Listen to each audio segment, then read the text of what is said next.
The McDonald's playground was eerily quiet tonight.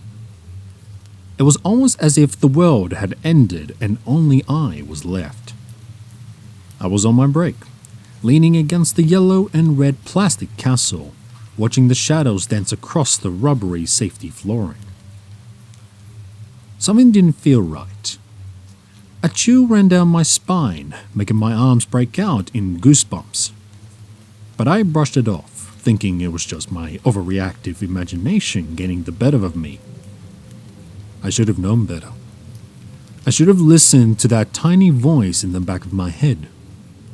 Because that's when I saw her.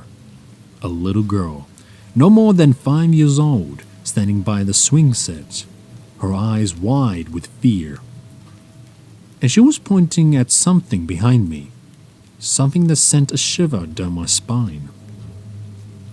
I turned around, my heart racing, and there he was. A man, dressed head to toe in black, his face obscured by a sinister mask. He was holding a sharp object, glinting in the dim light of the security lamps. My blood ran cold. I knew without a doubt that he was here for the little girl. That he was here to hurt her. And I knew without a second of hesitation that I couldn't let that happen.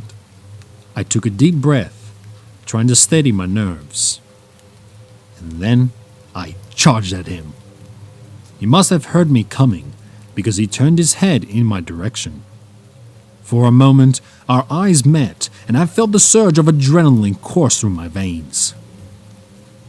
I didn't know what he was thinking, but I knew I had to be faster. I tackled him to the ground, the air whooshing out of my lungs as my shoulder connected with his ribs. He let out a grunt of pain, but he didn't go down easily. He struggled against me, trying to free his arm, the sharp object glinting in the darkness. I could feel the weight of his body pressing down on me, but I refused to give up. I was not letting him hurt that little girl. The fight went on for what it felt like an eternity, but eventually, my training as a McDonald's employee kicked in, and I managed to pin him down. I grabbed the weapon out of his hand and held it above his chest, my fingers trembling with fear and anger. "Stay back!" I growled, my voice shaking. "You are not going near her!" He didn't move, just lay there, gasping for air, his chest heaving up and down. I glanced over at the little girl, who had retreated to the safety of the playhouse. Her big, frightened eyes were locked on us, tears streaming down her face. I wanted to reassure her, to tell her that everything was going to be okay, but the words stuck in my throat. All I could do was stare back at her, hoping that my expression would convey the same message. Suddenly, the sound of police sirens filled the air, growling louder with each passing second. Relief washed over me as I realized that help was on its way. I didn't have to face this monster alone. But even as the police cars pulled up and officers swarmed the playground, I couldn't help but feel a sense of guilt creeping up on me. I knew my life would never be the same again.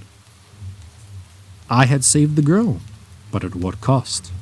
I had confronted a potential predator, but in the process, I had become a part of something much larger, something much darker.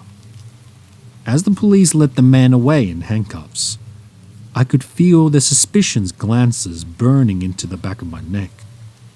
And I knew that from now on, no matter how hard I tried, I would never be able to go back to my old life. The shadows have claimed me, just as surely they had claimed her.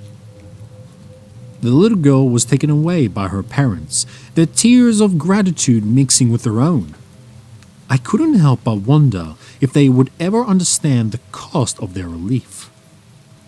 If they would ever know the weight of the burden I'd just taken on.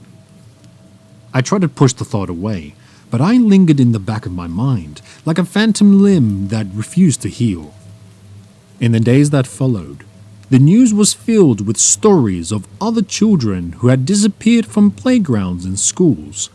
The police questioned me over and over again, trying to piece together what had happened. They wanted to know how I'd known, how I'm being able to stop him. But I couldn't bring myself to tell them the truth. Not yet. I knew that from now on, my life would never be the same. I would always be looking over my shoulder, waiting for the next shadow to fall. And as much as I tried to ignore it, I couldn't help it but feel a strange sense of responsibility for those missing children. As if somehow by saving the little girl, I had unleashed a darkness upon the world that could not be contained. The weight of this knowledge grew heavier with each passing day, until it felt like it was crushing me. And then, one night, as I lay awake in bed, staring at the ceiling, I heard a knock at my window. Fear shot through like a bolt of lightning, but I forced myself to get up, to cross the room.